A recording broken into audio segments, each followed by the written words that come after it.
ప్రస్తుతం మనము సదల్లా గ్రామంలో ఉన్నాము. చూశారు కదా ఇల్లు, ఒక్కసారి ఇంటిని అలా చూడండి.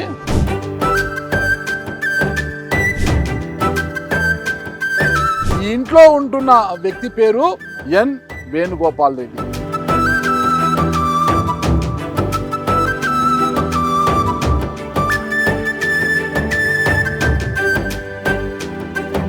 వేణుగోపాల్ రెడ్డి గారిని మనం కలిసి ఈ స్థాయికి ఆయన ఎలా ఎదిగారు, అసలు సేవా కార్యక్రమాలు ఎలా చేస్తున్నారు, ఆయనతో మరిన్ని వివరాలు తెలుసుకుంటాము.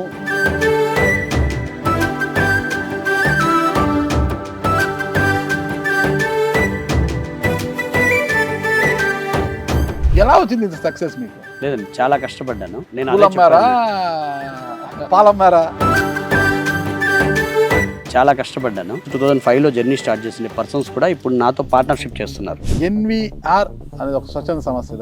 అవును సార్. జీర్ణోద్ధరణ కార్యక్రమాలు చేపట్టడం ఆలయాల మీద, గ్రామీణ ప్రాంతాల 200 గుళ్ళకి పైగా డొనేషన్స్ ఇచ్చాము. మొత్తం ఇదంతా చేస్తాం. ఎందుకు చేస్తాం? నేను 2009లో బిజినెస్ స్టార్ట్ చేసినప్పుడు భగవంతుని దగ్గర ఒక మాట తీసుకున్నాను. సో మనకంటూ సక్సెస్ అనేది ఇస్తే,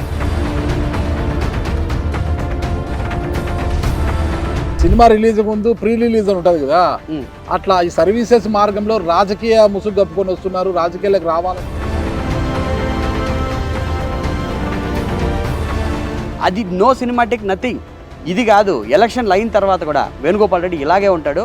ఈ ప్రజలతో ప్రోగ్రామ్ ఇలాగే. రైతు సంక్షేమం కోసమే మీరు రాజకీయ. ఇది కరెక్ట్. ఇది నా ఉద్దేశం ఖచ్చితంగా అది. ఏమైనా కూడా ఏ పార్టీ అధికారులు ఉంటే ఆ పార్టీతో అసోసియేట్ కావడానికి మీరు సిద్ధంగా ఉన్నారు. చేద్దాం.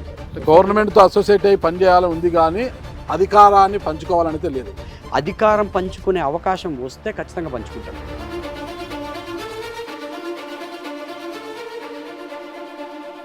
ఓకే వేణుగోపాల్ రెడ్డి గారు, చూద్దాం త్వరలోనే మీ ప్రకటన ఏది ఉండబోతుందో.